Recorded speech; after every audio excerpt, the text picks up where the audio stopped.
copyright. Good evening and welcome to the Carousel Mansion for the send-off party for our Congress delegate to the 23rd Miss Earth Pageant. Puro pa lang konti dito. And here she is, all set to bring glory to our country in the most significant global environmental event, Miss Earth 2023. Please welcome Miss Philippines Earth 2023, Yllana Marie Aduana.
Madilim. Doon na siya.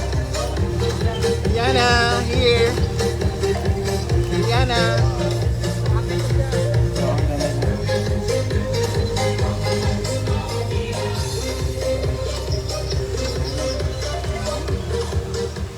Ms. Pichi Veneracion, Vice President and Project Director of Carousel Productions, will now present Elana with the bouquet of flowers.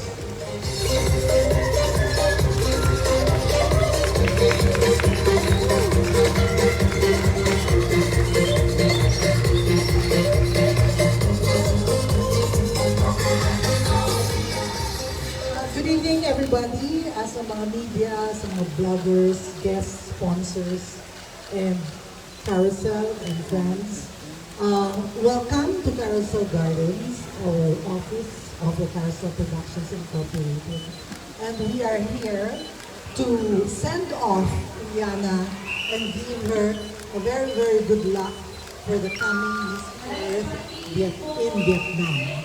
So let's pray that all the gods in heaven and the angels up there, the earth angels up there, will be with her in the coronation night so she can shine and bring home the crown once again for the Philippines. So Yllana, good luck and see you in Vietnam.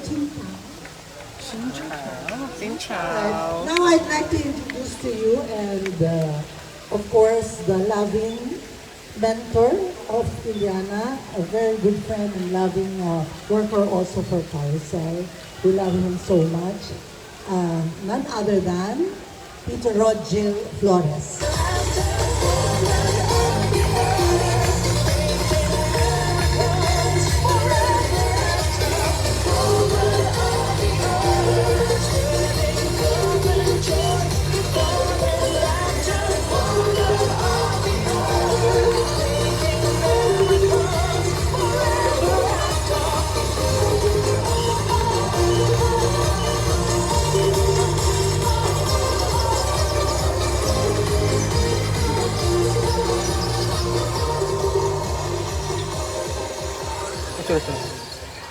We'd like to call on the dad of Yllana to give her message, to give his message for Yllana. Please welcome Mr. Willie Aduana.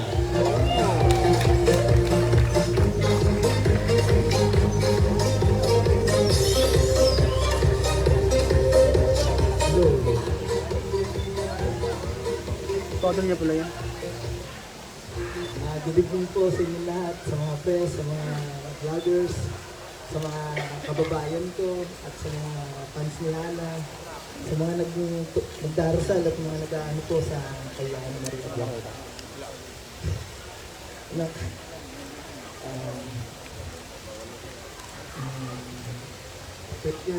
Lahat ng prayers at sa Panginoon, salamat ka sa nakaka mo na tagumpay. Alam naman namin na nung una, nakita namin yung pagkatalo mo, naiyak kami. Bini-bini. So, Pag may sulat ng song. tapos yun nga, buti na nandiyan si Tito Rods na nakita kanya na may ano pa, potential. Talagang tinulungan kanya.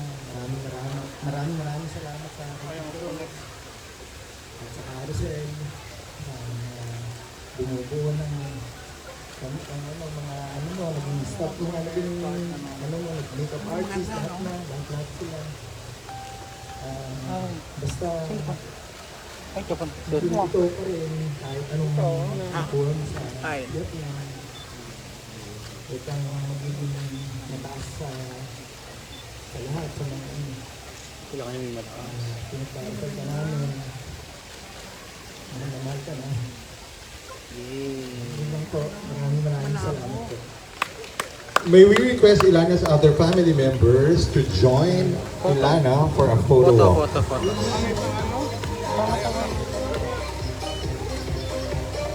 Si Daddy. Nakikita ko na siya.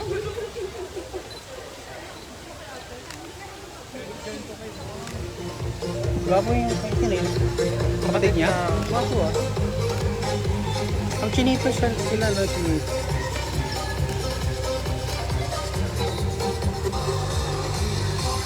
Cute rin niya.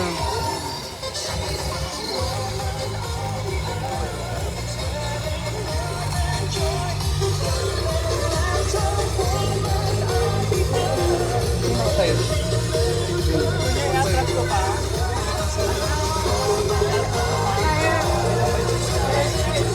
One more!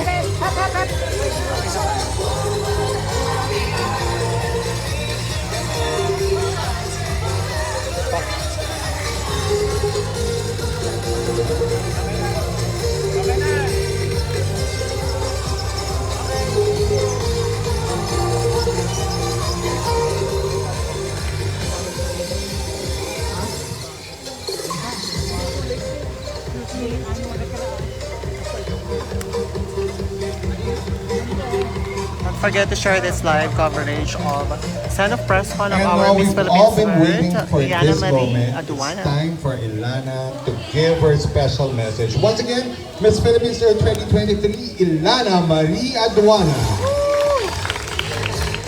Hello po everyone! Isang makakalikasang gabi po sa ating lahat. Can we say and greet each other ba? Isang makakalikasang gabi naman. Isang makakalikasang gabi. Hello po ulit. I'm Elana Marie Aduana, your Miss Earth Philippines 2023.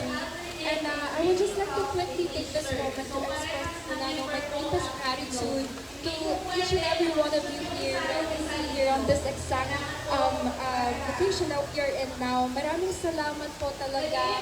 Of course, to my Tito Raj and my team Familia for organizing this simple, intimate send-off party. So thank you po, Tito Raj. And of course, to my Carousel Productions family, Tita Lorraine, Tita Peachy, Miss Mai, Ate May, Ate Ai, Miss Astrid, and Ate Shani, Ate Karen, sa lahat po ng Carousel Productions family. Thank you po so much. And of course, to my family party, my dear Sir Pao, thank you, Coach Gab, thank you, Sir Paul, Miss Jam. Wala po sila tonight, but I'm sure that they're sending their best regards to me now. So thank you po again.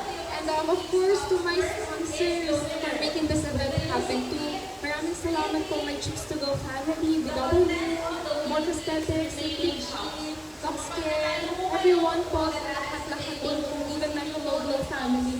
Grabe, ang dami pala. And of course, my core team, my styling family, my videographers, Team Laguna, every one of you po, maraming salamat sa Team Laguna. Grabe, parang doing a run-through of every single one of you here just makes me realize na as apart from the crown and the sash that I was able to best this year as the Miss Earth Philippines 2023, I feel like the greater prize that I was able to obtain would have to be every single one of you here. And I feel like no words can really parallel my deepest gratitude for every one of you. So maraming salamat po. And I feel like instead I would just direct that deepest gratitude with me, this burning passion within me to doing my best to just basically represent the Philippines very well in the upcoming competition. And thank you din po to Tita Baby here and my Vietnamese friends straight from Vietnam. They went all the way here to Manila to also witness the send-off party. So thank you. And even of course, my media friends.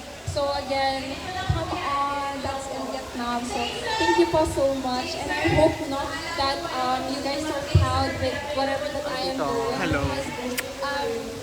Honestly, I've been really vocal about this one, that Miss Philippines Miss Earth have always been my first love. And that is why when I started to think of joining the world of pageantry way back in 2021, I chose this one. Because I feel like I can really rear up to the responsibilities of becoming an Earth Queen. And I've always known myself to really do everything for the things that I love, for people that I love. Kaya naman I'm really doing my best to represent the Philippines well in the upcoming competition. And what else can I say? 7 months into my reign as the Miss Earth Philippines, I feel like time really flies. And you know what that saying goes? Time really is fast when you're enjoying every bit of it. But one thing I've realized in all my travels across the Philippines, all across the 70 regions of the Philippines, is when you add productivity in the process, it just hits different. So that's what I'm doing right now, and I feel like it's just very fitting for me to also share this one. I'm 100% Filipina by heart and by blood, joining in a Filipino-born pageant, representing the Philippines for the very first time in an international pageant for my first ever love. So nakakatuwa, it gives me goosebumps whenever I think of that. And maraming salamat po again, and I hope to make you all proud. And believe me when I say I'm really doing my best to possibly bring back home the Earth Crown for the Philippines, so we can all celebrate Christmas in a very jovial and a very optimistic spirit this year. So thank you po again so much. I hope you enjoy the party. Love you all! December 22 po yung Miss Earth sa Vietnam po gaganapin.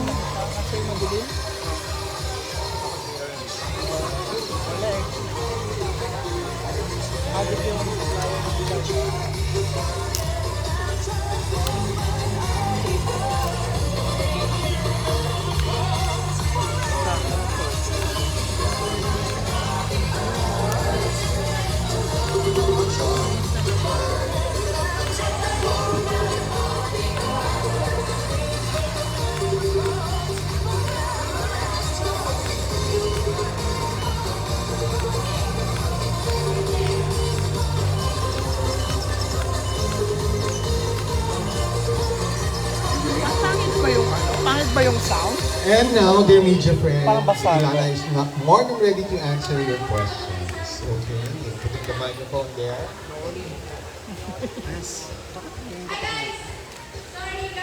Wag po sa gitna. Wag po sa gitna. Dito sa gilid. Kailan po? Oh.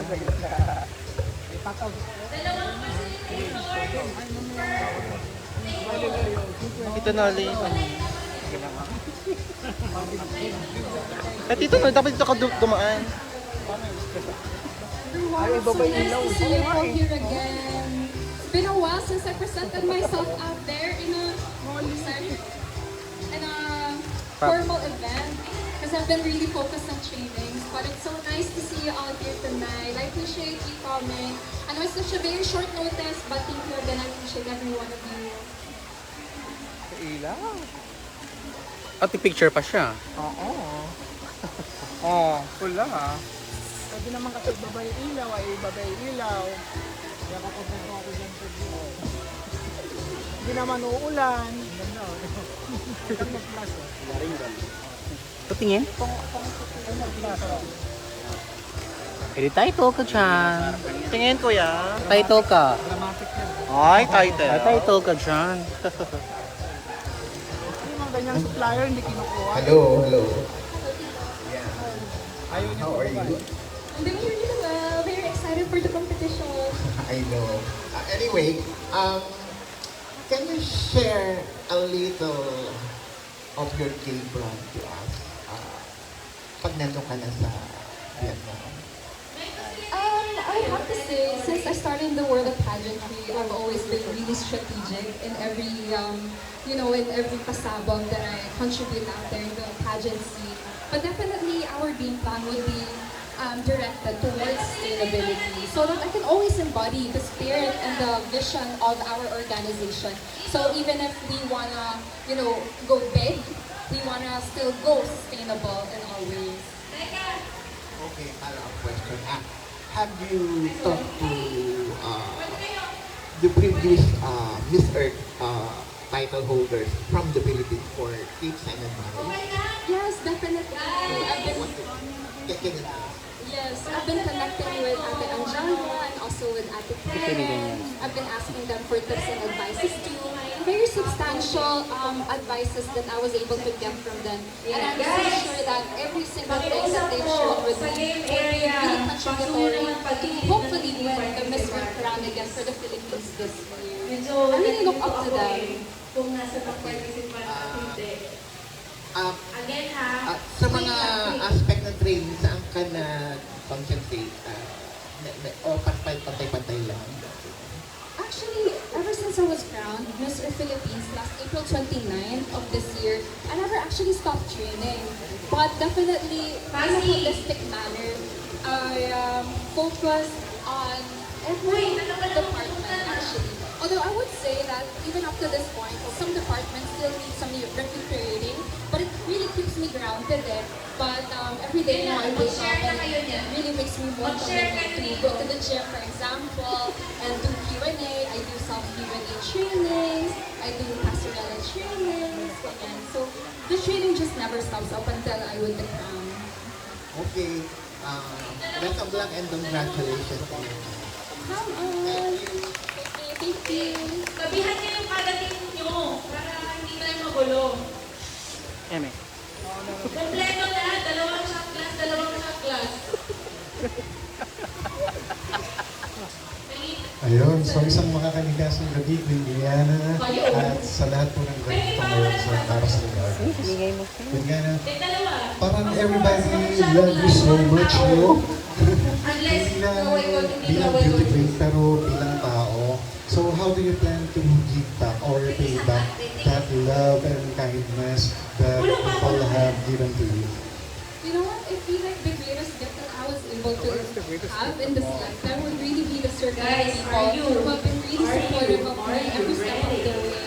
People who have been really supportive and who have been really vocally showing their love and warm towards me, especially as we know towards the competition. So definitely one thing that I can do is really do my best to represent the Philippines well so that I can also give back to the kind of positivity that they've been showing to me. At the same time, we are Filipinos and we really love celebrating the Christmas in a very high spirit.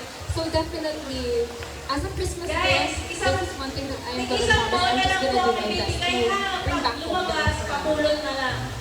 Thanks so much for that. A follow-up question. Every pageant fan knows that you gave your best during your national pageant itong Miss Earth Philippines, no? So ano pa yung may expect namin ng mga pageant fans and media when you compete in Miss Earth in Vietnam? Everybody's so excited. Honestly, if I may just share, when my team and I huddled, especially with my pro media family, like what attack are we gonna go or gravitate towards to when I compete for Miss Earth, because I feel like I've really given it our all to the Miss Philippines stage. But definitely with like-minded individuals that I am surrounded with, those people who have just the same vision and mission that I have now to do something better, to provide more to the table. We have conceptualized a lot of things that are truly better than what we presented to the MPs. I'm just so excited for people to know about it, and I'm excited for the competition actually. Although a bit nerve-wracking, but still definitely more on the excited route. My last question, Yllana. Your message to the fans who love you so much, as well as to your team and your family. Hello everyone! I just like to quickly take this moment to extend my deepest gratitude to every single one of you here. I wouldn't be here if it weren't for all of you, for all of your your support, for all of the love that you have showered me with Ready ever na? since I was Pasi, crowned ready? Miss Philippines. And even if I wasn't crowned the Miss Philippines Earth yet, you guys, I have really, Ang ingay, may really nagbababat experienced the warmth that you have been showering me Guys! with. So thank you, and I hope to make you Everyone, proud. quiet. God bless. Best of luck in Vietnam. Quiet on the set. Quiet. One final, floor ng mechanics. One turn, parehas magsushoot. Pag nag-shoot parehas, +1. Isang And then, pangkalasan same pamilya. goes with the other team. Okay? Ganun lang, guys. Pag hindi na Are you shoot, aware that you are considered as the front Are you runner in the ready? competition? Beer Pong I've 2023! been seeing from the Philippines is still topping the polls and the press favorites. So you recognize that you are the front runner, and how are you managing that? How does it affect you mentally and emotionally? I feel like as a person, I'm truly self-aware, and I don't take that as a ground for me to be complacent, but instead I take that as a motivation for me to do better and better every day. Because sometimes when a person sees that she or he is on top already, then that is where complacency enters.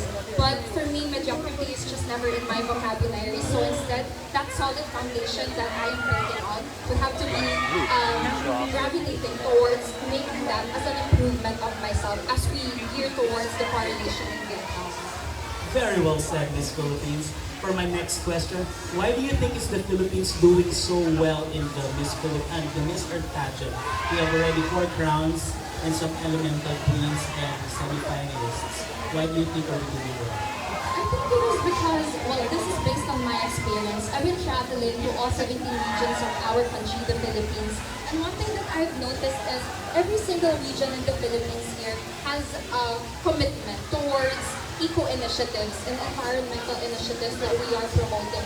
So I think that can be the greatest reason why we are doing so well in the Miss Philippines Earth, because we are truly genuine with the advocacies that we are promoting. And I would love to take that also for myself, because I have this genuine love for Miss Philippines Earth, and that is why I joined it for the very first time.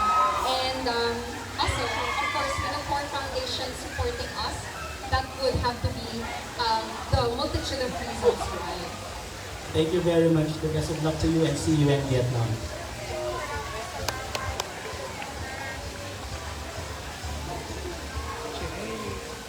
Nakabang lakad, Jay.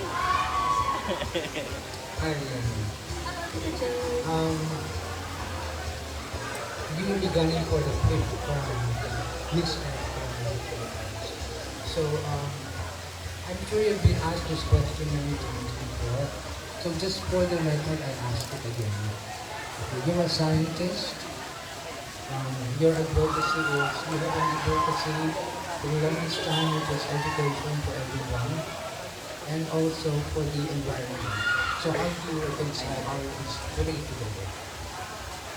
Before, it was so hard for me to interconnect every department or every field that I am in, because I've always known myself to be the girl who is great at many things, having to be considered a scientist, also an advocate, also a spokesperson, also a beauty queen. But one thing I've realized across all my travels is everything in nature is truly interconnected. And for example, the United Nations Sustainable Development Goals has been teaching us on the interconnectedness of all things, and how we are all interdependent and interwoven by nature. And for example, SDG 3, that's good health and well-being. So that already incorporates with me as a scientist. And as someone who advocates for the earth, SDG 13 and SDG 15, which is flying in action, and also life on land. So definitely everything is well incorporated, and I would just have to dig in deeper to my superpowers, which is as a beauty queen, as an effective spokesperson, it all ties everything up.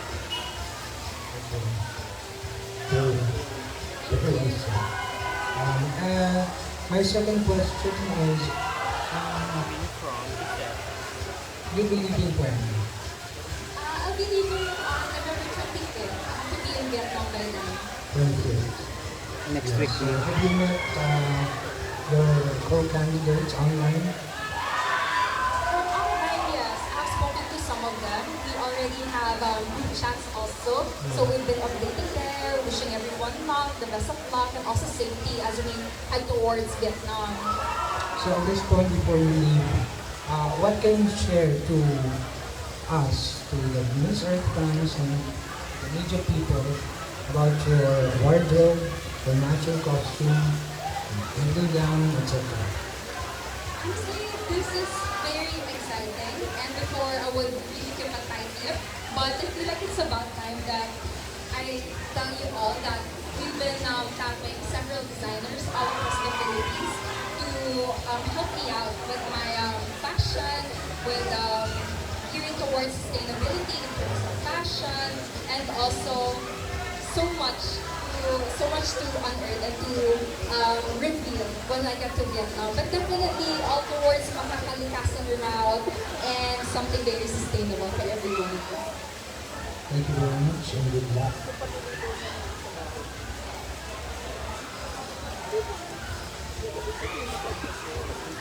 Mom, for the Francois.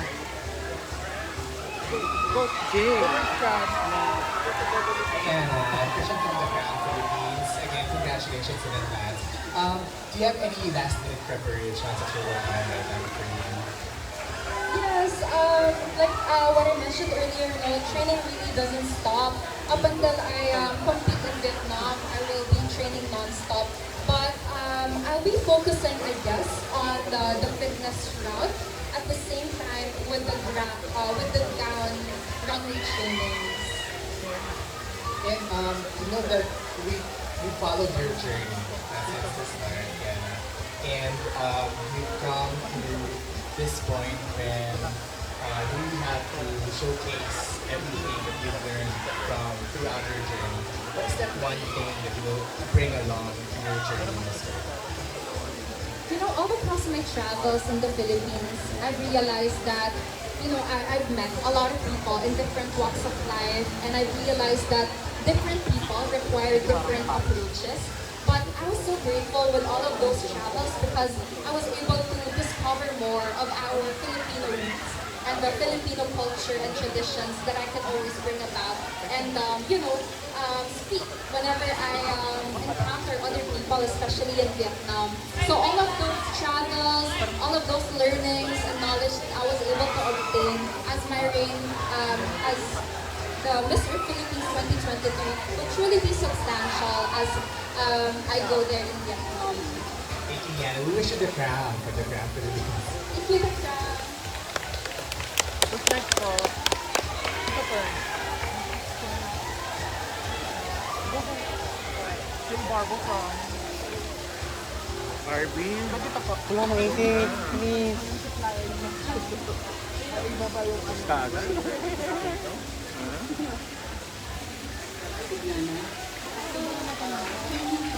Enlighten us on your UNBC class of Aduana. Last July, I attended the United Nations for Global Conference. It was called Strengthening Synergies in the Paris Agreement and the 2030 Agenda. And since I started the readings on the United Nations accounts, I've been really focused on those accounts as I do the colloquiums here in the Philippines. But ultimately, it was my dream to be a part of that fourth global conference, and it was like a very amazing moment that I was able to go there and to witness the world leaders and the leaders from all across the nation talk about environmental protection, also economic progression. So it was a dream come true. So I would just like to also quickly take this moment to, of course, thank my media family for really sponsoring that event, and also my Paris Productions family for approving of it, because I know that everything that I've learned there in the United Nations headquarters is truly substantial for me to share to other people here. Because one thing I've realized is we can all be there, sitting all together with world leaders coming up with ordinances or realizing about their country's initiatives, pages of discussions, but without an effective ambassadors, also without an effective spokesperson to cascade all of those information in that same room to regular people and to regular countrymen, then all efforts would go into waste. And that is where my role as a beauty and my role as a Miss Earth Philippines queen enters. So definitely everything that I've learned there, I've also cascaded those information to all my travels in the Philippines. Thank you.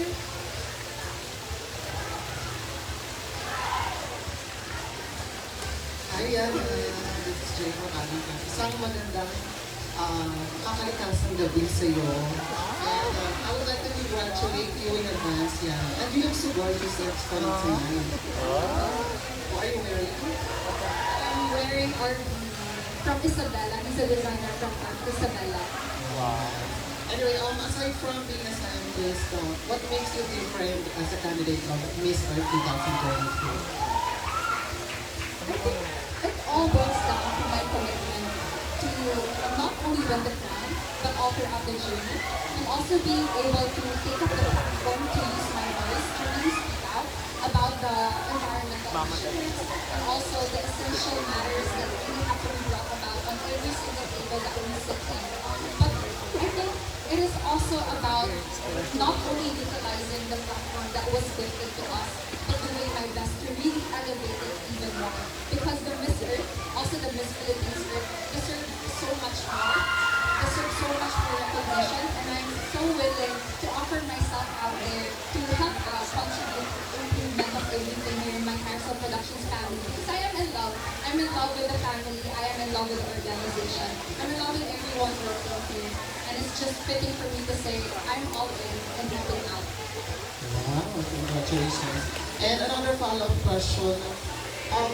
Now that the coronation night or the Miss Earth 2023 pageant is fast approaching, so what's your winning mindset now?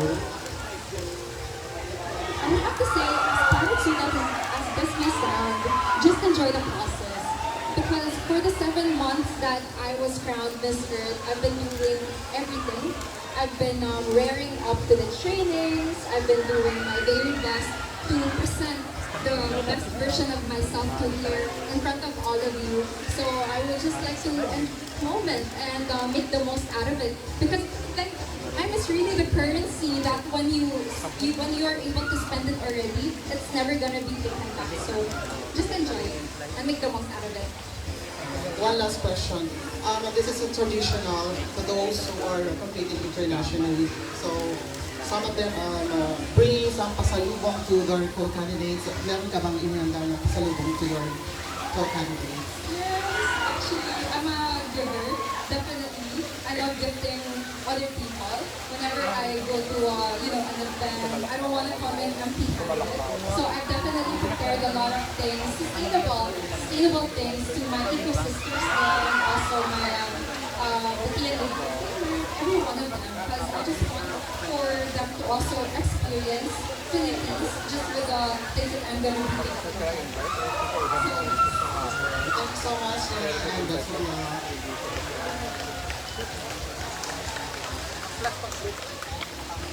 Yllana. Maybe we're gonna get viral again after we post this. Sana. Ayan. My question for you is, why should you be the peak Miss Earth winner from the Philippines? Well, I've always known myself to be really committed, passionate, and really purposeful.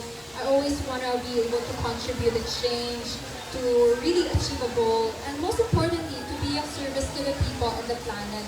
And I've been traveling to all 17 regions of our country, the Philippines, conducting the 17 United Nations Sustainable Development Goals aligned community outreaches. And one thing I realized is, if I can do it for our beautiful country, the Philippines, then I can also do it for the entire planet. But I would have to need to request every one of you and also the Miss Earth platform to be able to do that. And with the fusion of my hard work, commitment, and passion alongside the voice and the wider Miss Earth would be gifted to it, I'm sure that I can really contribute to something impactful for the people and the planet in the future. Thank you. Thank you for my last question. Can you tell us something about the wardrobe that you will be bringing in Vietnam? a fusion of the Vietnamese and the Filipino culture, all geared towards sustainability again. And for my gowns, it will definitely be a surprise. I'm sure that you guys are gonna like. Is that? Sorry, just have to. I just saw him. And yeah, so if you guys have noticed with my Miss Philippines Earth journey, everything was so pasabot and everything was on again sustainable route. And I'm excited because I know that I have the best team within beside me, all gearing for that too. So very exciting. Exciting days ahead. What will you be highlighting in your national costume? Makakalikasan. Very makakalikasan. And as you guys know, I am from Laguna and we have Josa there, I would have to say. So that's probably the best, how do I say it? The best clue that I can ever give to you. We have a Josa in Laguna. I'm gonna be embodying when I get there. Congratulations and good luck. Cold flash. Cold flash parang Yllana, first of all, Pageant na Philippines. Alright, Yllana, big pageant organizations have been cooperate from one another. So why should we continue following and supporting Miss Earth? Miss Earth has always prided ourselves. And you know the organization itself with the slogan "Beauty for Us." And as of this point, this generation, we have been transitioning from a very traditional pageant scene to a now celebratory pageant world, where the pageant is more than just a showpiece. It is now a show of process, advocacy, passion, and purpose. And even if those other pageants are now transitioning to that, we have always been known to that, even from decades ago. And you know, our planet is now on a hurt, not thirsty. It is now on a cold red alert status. So if we get to invite everyone, and if we get to make use of the platform, the powerful tool that we have, especially with you media people, a lot of people are really looking up to all of you, then we can really make a greener and a more sustainable future where every one of us can benefit from it. So let's support pageants that are truly cost-oriented. Amazing, and that's what makes actually Miss Earth unique. And Yana, I just wanted to ask, what are you excited about to see or experience in Vietnam? I'm actually super excited. I'm super excited because I haven't been to Vietnam. But I'm looking forward to taste their coffee.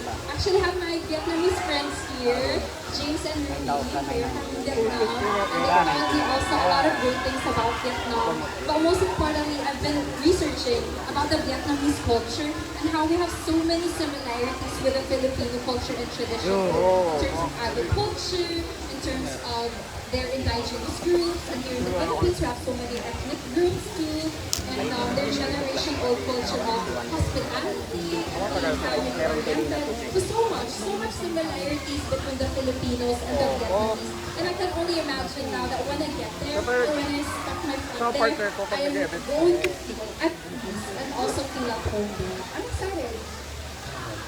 Should there be one person you're allowed to bring with you in Vietnam? Who would that be? It would have to be Peter Roach. Peter Roach, definitely. Why? Because he's been there with me ever since I started in the world of pageantry. I feel like he gave me the moral support that I need. Because he understands it best when I'm all over the place, he'll calm me down, and I feel like be a great mentor for me to there to calm me down. Because that's what I feel like that's what I need when I get to Vietnam. Just calm everything. Because you know, I've always been a person who really wants to micromanage everything, but still in a well-calculated, controlled manner. But for me to have Tito Roach there, will calm me down. Alright, good luck, Yana, and wishing you all the best. God bless you. Thank you.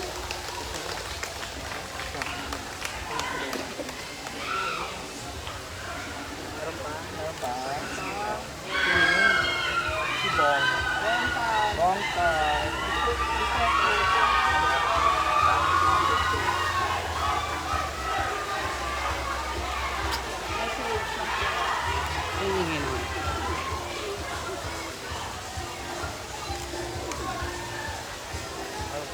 How's everyone po? You guys have been asking me questions, but I want to ask you all, how are you guys? It's been so long! How are you naman?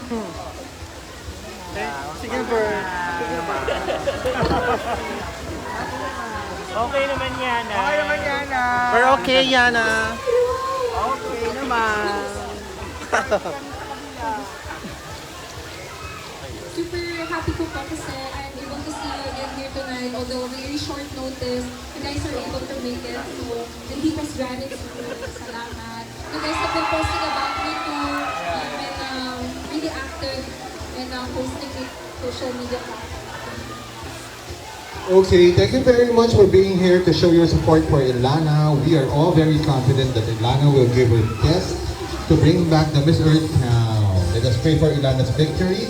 And please continue following the Miss Earth activities leading to the grand coronation on December 22nd at the Saigon Exhibition and Convention Center in Vietnam. Maraming salamat po sa inyong pagpunta. Have a happy weekend. Yllana will be obliging for more interviews and you can actually have a photo up inside.